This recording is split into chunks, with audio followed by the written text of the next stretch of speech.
time once again for Community Forum, and we're very lucky to have back with us live in the studios this morning, Lara Zarowsky. Lara Zarowsky is the policy director for the Innocence Project Northwest. She is a faculty member at the University of Washington School of Law, where she founded IPNW's Legislative Advocacy Clinic. Prior to her current work, she was a policy attorney for the Integrity of Justice Project and a staff to the Judiciary and Public Safety Committees of the Washington State House of Representatives. Lara, thank you very much for coming in and spending time with us this morning. Oh, thank you so much for having me. So start out, tell us about the Innocence Project Northwest and how you got involved with the organization. Sure. So Innocence Project Northwest is a statewide organization. We're a nonprofit organization that represent Washington state prisoners with viable claims of actual innocence. So we're not talking about people who, may say, well, I did it, but I had a good reason. It's just people who are actually factually innocent. So that's one part of our work. And the other part that I kind of head up is the policy reform effort. So we're trying to make the legal environment such that we can, help identify, prevent, and rectify cases of wrongful conviction in Washington state. So I got involved with this work, actually. It's this kind of work and a case of wrongful conviction out of Arkansas was the reason that I went to law school. So I learned about that case back in the late 90s, the West Memphis 3 case that I think a lot of people know about. And a couple documentaries were made, and that just really, that case kind of floored me. I had a very hard time wrapping my brain around the fact that our system could have so many alleged protections, and yet this happens. And especially in the late 90s, we didn't have any sense of the scope of the problem, and I would argue we still don't have a good grasp on the scope of the problem. But what we have learned is that there are these sort of patterns in the cases of wrongful conviction that are out there, so we can tell where these frailties in our criminal justice system are. And so my job is to try to figure out how we might do some policy reforms to try to make our system more reliable. And some of the work you do involves our legislature and advocating for changes there. Can you talk about that a bit? Sure. So, yeah, my advice to anybody is that if you can make a policy change without going into the legislature, you should absolutely do that. But there are some reforms that we really had to go into the legislature to work on. So I started my clinic at the law school in 2011, and the first issue we took on was to compensate the wrongly convicted in Washington state. That was the very first issue we took on, basically because in 2010 we had the state's first 3 DNA exonerations were our clients. So Larry Davis, Alan Northrup, and Ted Bradford were all exonerated by DNA in 2010. And all 3 of them struggled tremendously. They didn't have any resources from the state. In fact, they sort of got less support than people who were actually guilty, because at least they had community custody and sort of a person in the community who was tracking them and helping connect them with benefits. But our system just wasn't set up to have actually innocent people out there released from prison. So Ted served his whole sentence and then was acquitted after a retrial based on the DNA. Larry and Alan spent over 17 years in prison each for something they didn't do, and it was just the doors open and they've got nothing, including no official recognition. And so in each of their cases, as I said, Ted was retried, but Larry and Alan, the prosecutors didn't concede that they were actually innocent. They just said, well, they've served 17 years and we don't know if we can prove it. So, these guys are out there with really no recognition. There's not the fanfare that I think some people imagine. When somebody gets released from prison and they're on the basis of innocence, there's this conception that they probably get a huge civil rights lawsuit and, everybody's falling all over themselves to apologize. And that just is not the reality. And so what we knew we needed to do was put some mechanism in the law to try to help them be able to seek out some sort of compensation for what had happened to them. And so that took us 3 years, but in 2013, that bill finally passed. It was sponsored by Representative Tina Orwell from Des Moines, who has been a really incredible champion on these issues. And she worked really hard to get it through, and it took 3 years. But that's in place now. What we're finding is that in practice, the Attorney General's office represents the state in those claims. And so we want to kind of take it out of the jurisdiction where the wrongful conviction happened, because there's a lot of feelings, especially in small jurisdictions, that they got it right, even if the evidence points the other way. And so it just seemed like the best plan to do that. But what we're finding is that it's taking a long time for those who qualify to get compensation, and there's a lot of struggle to sort of convince the AG's office that these people are actually innocent. So after they've gone through the whole period of incarceration, then they have to fight again in the civil realm. And so we'll be looking, hopefully, shortly to try to figure out how to fix some of that law that we already passed. So that was 2013, and in 2015, we passed a law to preserve biological evidence that's collected from crime scenes. So I think nobody really knew this. I was surprised to learn it, that, you see all those TV shows of CSI, and there's all the investigation, and they meticulously collect this evidence, and then there were no rules in place that required them to actually preserve that evidence after it had been collected. And so we found that post-conviction, so all of our cases, we get them after their appeals are all final. If somebody is still in the process, they're not in our realm yet. But we're finding in that post-conviction realm, in something like 36% of the cases that we identified as being a viable DNA case, we can know more about what happened in this case and if this person actually did it, if we have the evidence and take it for testing. In 36% of those cases, the evidence had been lost or destroyed. So these are potential cases of actual innocence that we'll never be able to prove because the evidence was just gone. And so we knew we needed to do something to just, pardon the pun, stop the bleeding and get them to just, stop throwing this stuff away because of the clear value that it may have. And so we got that law passed in 2015. And it's not perfect. It only requires the preservation of biological material that is sort of prepared for testing in one way or another. So it has to be, a cutting from a shirt or a swab or a slide that they've kind of prepared it, whether or not it's been tested. But it doesn't include things like, the clothes that a victim was wearing in a sexual assault, for example. And that's something that we know is probative and could be really important evidence to hang on to. So, but we got through what we could, and it's a big step in the right direction. So that's where we are. Do you have a sense for what the motivation would have been in destroying evidence like that? Well, I think it probably varies based on the case, but in general, it's probably a space concern or just a matter of habit. I think before the advent of DNA, post-conviction DNA testing, it was just the habit. Once the case is over, the appeals are final, there's no reason to hang on to it anymore. What possible value could this have? It served its purpose during the trial. And I think just like with so many different systems, practices in the criminal justice system change slowly. And it takes, I think it was sort of mindless in a lot of cases. We talked to a lot of evidence people in different jurisdictions around the state who kind of went, oh, wait, of course we shouldn't be throwing this away. It didn't even occur to me. I didn't even think about this. And so it's just been, I think it's been a matter of just educating and helping people to understand what the value may be in these cases. Then again, in other jurisdictions, we've had cases where while the appeal was still pending, the evidence was destroyed. And you kind of have to wonder why that would have happened. So it's like the criminal justice system is just different jurisdiction by jurisdiction. There's so many practices that are up to that individual jurisdiction to determine how they do it. And as a result, we get vastly different practices across the state. So a lot of what my work is trying to find the areas where we need to standardize conduct, where the same issues are going to be present no matter where you are in the state. For example, DNA's value is the same no matter which jurisdiction you're in, and no matter what, what practices that evidence technician has, we need to standardize that practice. And so that's one of the pieces of my work. In our current legislative session, you had some potential legislation being worked on. Can you talk about that? Sure, absolutely. This one's been a labor of, I don't know if I want to say love at this point, but we've been working on the issue of snitch testimony for the last 6 years. So this was our 6th year working on it.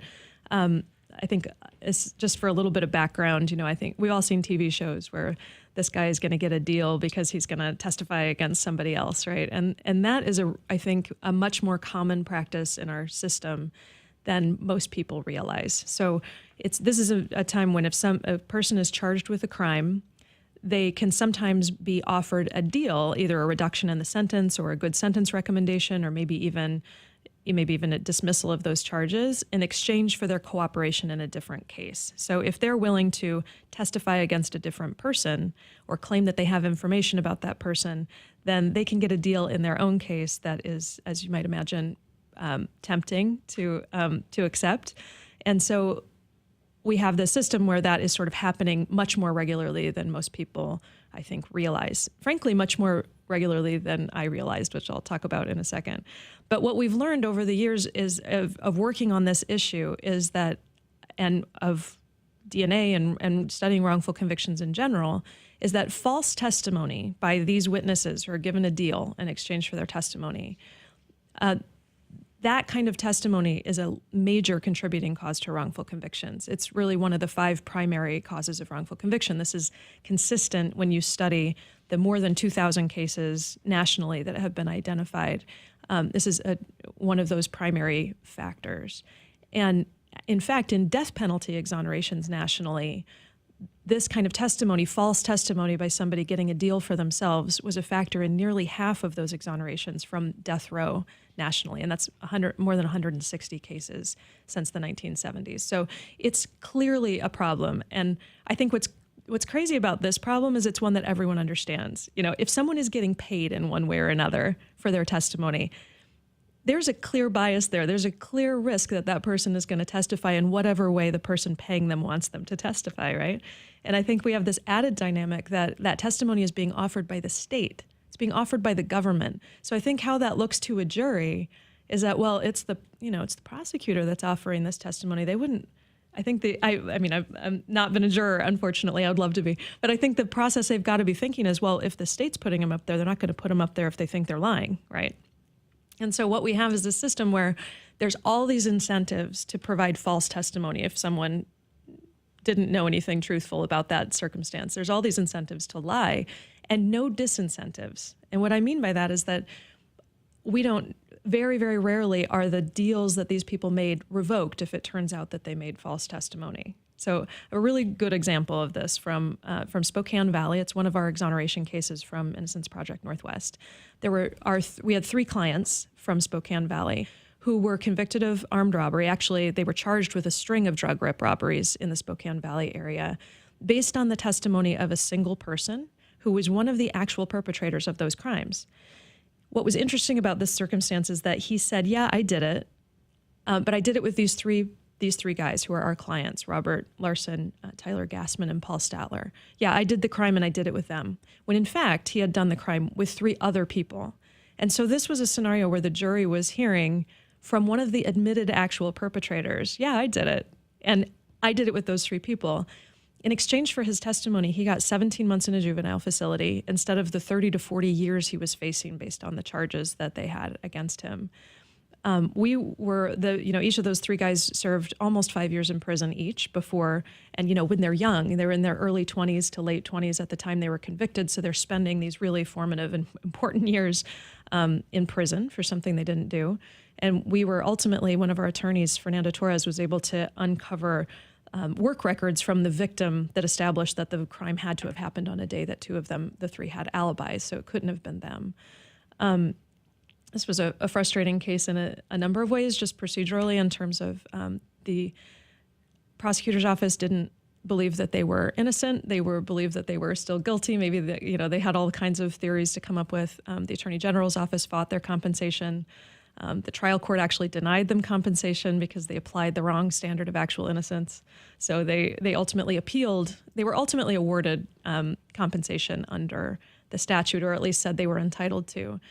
But in the meantime, they had gone and sued in federal court for a federal civil rights claim and actually won that. So they ended up with $2.5 million, which is about 3 times the amount they would have gotten under compensation, all because the Attorney General's office chose to fight that case and didn't believe they were actually innocent. So they just had fight after fight after fight after fight.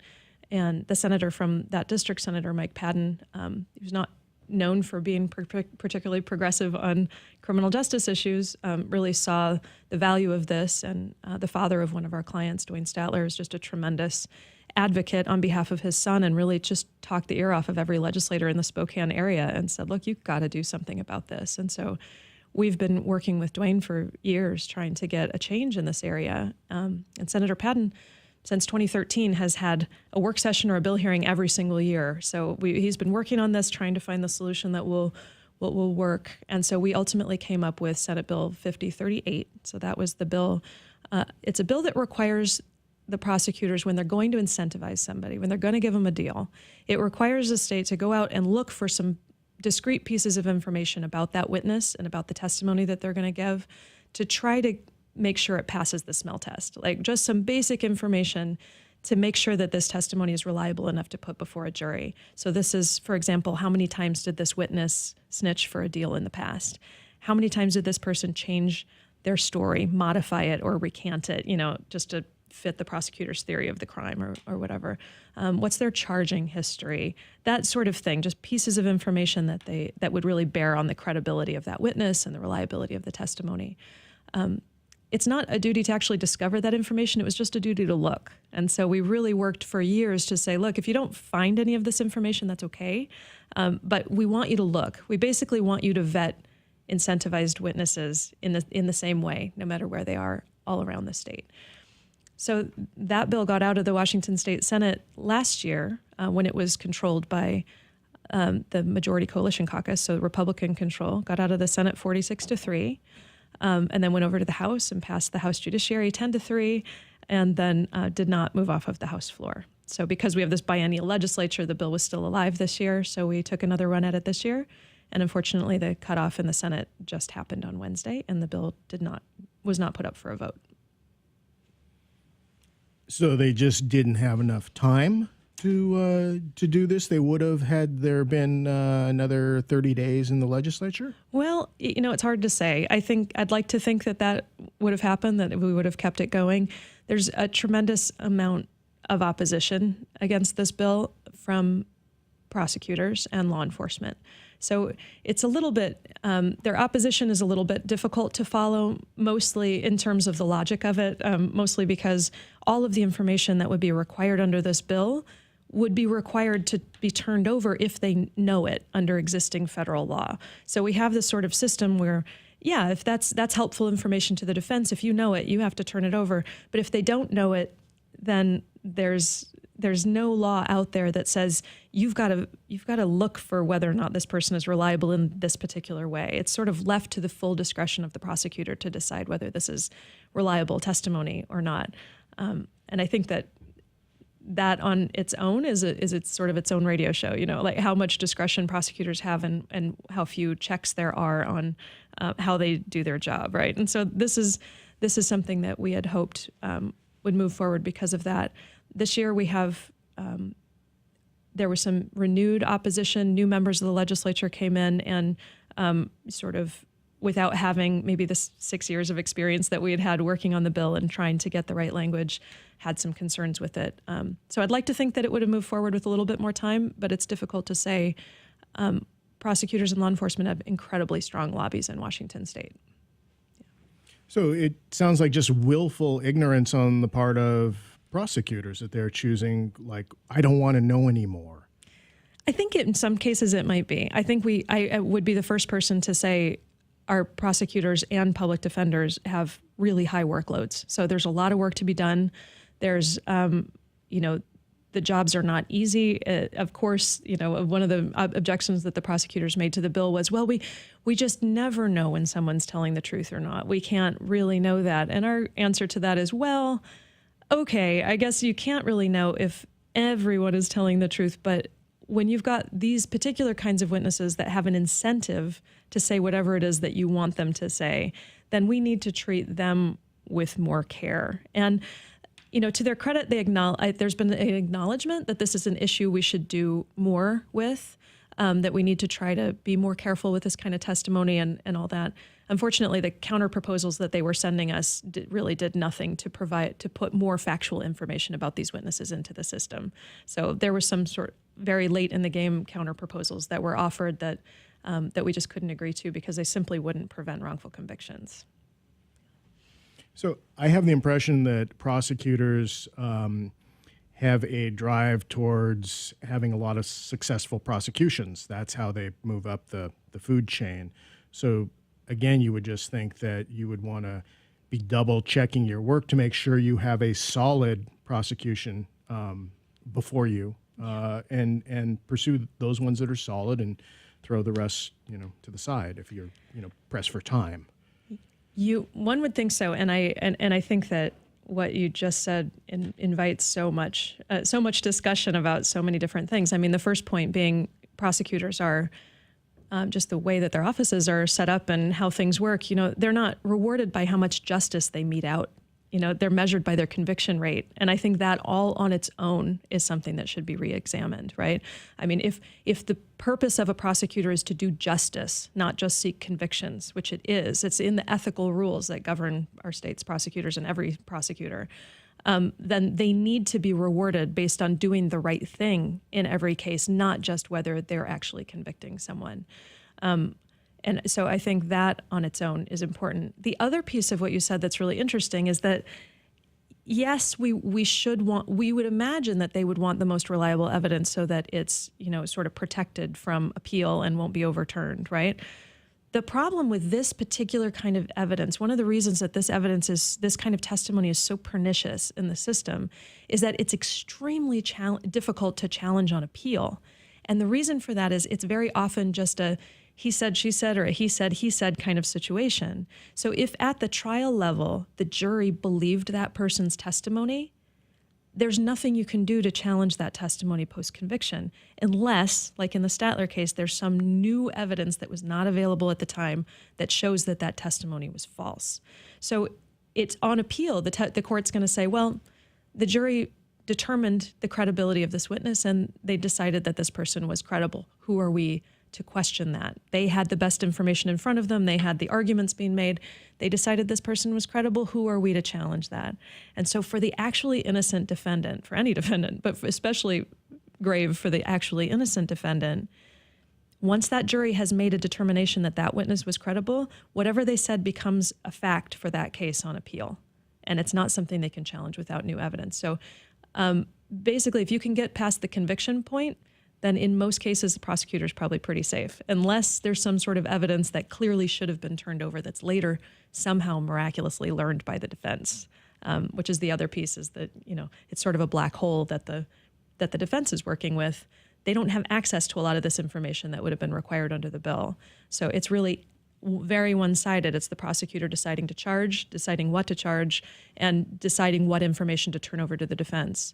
And we're trying to break that open a little bit and say, look, in the interest of transparency, everyone in the system benefits from knowing whether this person has a motivation to lie, whether they have a history of lying. Everyone should want to know that, especially the prosecutors. And so we're still trying to understand the opposition and trying to figure out how to counter that, and just maybe we'll never be able to get them to agreement, but I strongly feel that we should be able to do that. But sticking with the example of your case with the three people from Spokane, I mean, in this situation, not only were those three wronged, but the three who were actually guilty were still out, doing their business. Absolutely. And I think this is frankly the public safety argument to work on wrongful convictions. Every single one of us in this society, no matter what your role is, if you've been a crime victim, if you are a criminal defendant, if you're a prosecutor, no matter who you are, if you're law enforcement, we all have an interest, a fundamental interest in protecting the innocent and making sure that actual perpetrators, if anyone's going to be held accountable, that it's the actual perpetrator. And that is simply because those actual perpetrators, especially if they are, inclined to commit other crimes, they will continue to do so. And we actually know this from the more than 350 DNA exonerations nationally. We have actual perpetrator data. Half of the time, the DNA that exonerated the innocent person identified the actual perpetrator. And we now know that while the wrong person was in prison, that person went on to the actual perpetrator went on to commit scores of other crimes. And we're talking, more than 70 rapes and a tremendous number of murders. I mean, these are serious crimes that only happen because we got it wrong the first time. And so I think that we, to the extent that we can learn something from the cases of wrongful conviction, that we know where the weaknesses are based on these cases, we have, in my opinion, have an obligation, not just a moral one, but a public safety one, to make sure that we're trying to plug up those holes and do something different. I mean, this is a roadmap for reform. If, at very least, if some could argue that we need to completely dismantle the system and start over, maybe that is the answer. I don't know. But at the very least, what we need to do is address these weaknesses in the system that cases of wrongful conviction so clearly lay out for us. Yeah, maybe in the math they use for a prosecutor's scorecard could include in the numerous crimes that occurred after when they chose not to pursue the people that appeared to be the actual guilty parties. Yeah. I mean, I think I want to make sure that I say this because I genuinely believe this. I don't think that any prosecutor goes forward prosecuting someone they believe is innocent. And so I really don't believe that. And if that's happening, we've got a whole different problem that was probably outside the scope of any law that we could pass, right? I don't believe that people do that. I think that the problem is that there's so much about our criminal justice system that relies on fallible human judgment. There are so many aspects of it that rely on this person believing that this is the person who did it, sort of allowing this sort of confirmation bias to come in, where if you see information that confirms your theory, you pay attention to it, and if you find information that is contrary to what you think happened, you have a tendency to ignore it. This is a very human thing. So we can't expect prosecutors to be superheroes, and we don't. This is the point, right? We expect them to be human, but that means acknowledging that they might make mistakes. Yeah, I know myself how easy it is to gravitate towards what you believe is, stories or items, let's say on social media, that support your current theory about what's going on in the world. Right. So we've only got a couple minutes left. I don't know. Can you pound through quickly what the other 4 primary reasons for convictions? Sure. are? Yeah. I mean, the primary cause in DNA case, probably the leading cause of wrongful conviction by leaps and bounds when you look at just DNA exonerations, is mistaken eyewitness identification. So that one is critically important. Others are false confessions. A lot of people don't realize this. 25% of DNA exonerations involve someone who falsely confessed or made false incriminating statements. And that has a lot to do with how law enforcement does investigations and sort of the techniques that they use that can, especially more vulnerable populations like juveniles and mentally ill people, those or people experiencing trauma, which if you were involved or witnessed or it was someone known to you, you can be much more susceptible. So false confessions, mistaken eyewitness ID, bad forensics. So this is just either testimony about what the biological evidence showed that is just not defensible, or the science has evolved and we know now that what we thought was true is not good science. Hair microscopy is a really good example of that. It used to be people thought that you could have his hair and say, oh, this hair from the crime scene matches this source to a scientific certainty. They're microscopically identical, and we now know that this is just junk science. Bite mark evidence. Someone's saying, oh, that bite mark that clearly showed this is junk science. These are not sciences. They've not been peer reviewed. They don't have standardized techniques. So all of these pieces, those are just a few factors that we know lead to wrongful convictions. But sort of the silver lining, if there is one, is that we can do something about all of this.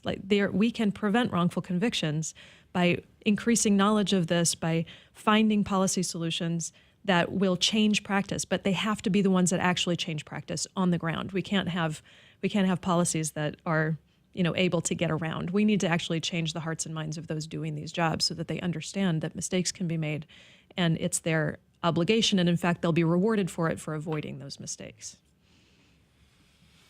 All right. Well, unfortunately, with that, we're out of time. Where can people find out more information about your organization in the Innocence Project Northwest? Oh, thank you so much. So I urge people to go to ipnw.org, which is our website. I think that this is the constant plug. We are not the Innocence Project. That's a large organization based out of New York City. We are a Washington State organization, fully independently funded, as all of the organizations are around the country that bear that name. We share the same mission, but we're all independent of the one in New York, although it's a fantastic resource for all of us.